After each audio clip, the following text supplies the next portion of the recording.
Welcome back to Figure Depot. Today we're taking a look at the DC Multiverse by McFarlane, the Joker, the comedian, from the Three Jokers comic story arc. It's three different stories, or three different parts, I should say, for the story run together. And very cool. If you haven't checked it out, I definitely recommend reading it. We have the camera, another crowbar, it's neat, and then the figure in the package window box. Nothing we haven't seen before. And then here on the back we get the a product shot of the figure, other figures in the line, not the wave. Then we get the Batman Three Jokers branding on the side. Here's the barcode if you need it. He is arriving at GameStop stores. He has not started shipping, I don't think, from GameStop if you placed a pre-order. So I don't understand that the whole pre-order process. You should get your pre-orders before people are able to walk in a store and pick one up off the shelf. Thought that was the whole point. Well, besides guaranteeing that you even get one, but still. Yeah, anyway, the world's crazy right now. So here's a look at the figure out of the package. She does come with crowbar. We've seen that before. And he does come with his camera. And this figure is awesome. One thing that they did on my particular figure is they missed on the side. They started the black too close over here to the hair, kind of oversprayed on the hair, and then as they came around, they didn't finish up to the other side. So I will either repaint this guy's face altogether or go ahead and extend the black around on the other side. But anyway, minor defect. But the figure overall still looks fantastic. Here's an up-close look at the camera. It's very soft rubber. So,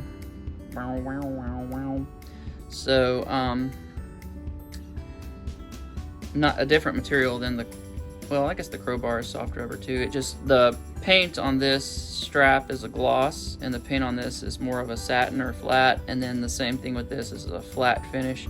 So the texture just feels very different, but it is actually pliable. He does also come with the trading card, which is the same image from the back of the box, and the circular base with the DC logo on it. So looking at the figure itself here a little closer, you can see what I was talking about. They kind of missed there. So that is real sinister looking and creepy, which is cool. The design that they were going for with that kind of shadow on the face, but it's kind of lost a little bit on that side. You can see more what they're going for over here. Love the sculpt on this figure. It's a really good Joker sculpt. The texture on the trench coat is very nice. You can see all the wrinkles and everything. Looks very cool. You'll notice that this is more of a pale lavender on his gloves and his pants, and then the hat and jacket are deeper, richer purple. So nice little contrast there. The trench coat is really soft, so you can kind of move it around and get to the articulation that's under there, no problem. The waist, I don't think they have actually done much in the way of the waist articulation, but we'll look at that a little closer in a minute. But just the overall look of the figure is definitely very nice.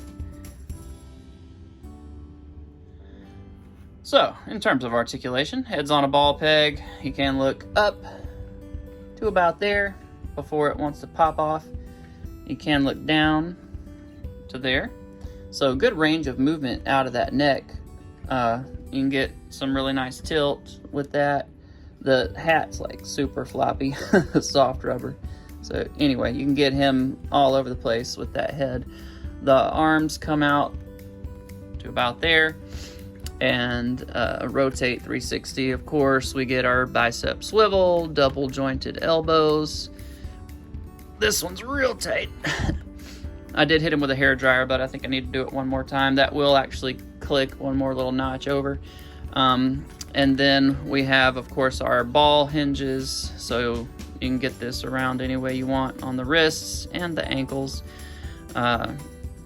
With the pant sculpt on top of them, you don't get a whole lot of down, not a whole lot of up. You do get toe articulation, and you do get a nice pivot out of that though. So I've been frustrated with these ball hinges. I much prefer a Marvel Legends style, but I'm starting to kind of get them figured out. I would still prefer a Marvel Legends style hinge, but I'm starting to accept that they're not going to get away from this, and kind of figuring out how to work around it for my posing. The legs will kick because of the trench coat only about that far.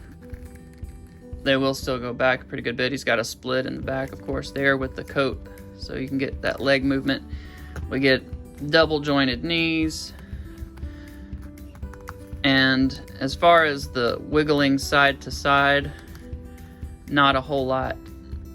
So really not much functionality in terms of a thigh cut or that little hinge at the top. It's not really effective on this particular figure. That's about as good as you're going to get him leaned over. And then that's about what you'll get trying to lean him back. For some quick size comparisons, here he is with the DC Essentials Joker and then DC Universe Classics Joker, and wow, he makes that old DC Universe Classics Joker look tiny, which is crazy because the DC Icons one's even smaller. So that Killing Joke Joker from Icons looked really great, but he would be like this big. So you can tell these are similar in size, but he still even is a little shorter. And yeah, this guy's definitely tiny with him. Here he is with the Dark Horse 2-pack NECA Batman figure. And then, of course, we have the DC Universe Classics. And you can see he's even big for the Dark Horse Batman, which is supposed to be 7-inch scale, but it's kind of more like 6 3/4. And, of course, this guy is just tiny with this Joker. I do not yet have the Red Hood from this comic story arc, so we'll just have to do with Jason Todd here on his second release from McFarlane with the more classic Red Hood design. But the unmasked head is cool, and we'll probably get a head swap or something later just to see, once I get that figure in with this guy, see if they're compatible. I do know that the Red Hood is a little bit smaller from this comic run. From this figure line, I should say, this wave, but we'll see just how small once I get it in hand. And then, of course, we have Batgirl from the 3 Jokers, so those two scale up really great together. And here he is with a McFarlane Damian Wayne Robin and Dick Grayson as Nightwing. Final thoughts on this figure. Absolutely love it, highly recommend it. Go grab it at GameStop, or be patient and wait for your online orders to arrive. However, whichever way you got this guy, you can always pick him up in store and cancel your online order, I guess, if you want to get him quicker, if you don't want to wait. But yeah, very good stuff here. Can't wait to review the Clown and the Criminal Joker, as well as the Red Hood, and of course the star of the show, Batman. We'll see you guys later on another figure review. Please subscribe to my channel if you're enjoying my content, and please check out my Instagram. A lot of cool stuff going on over there. Have a great day.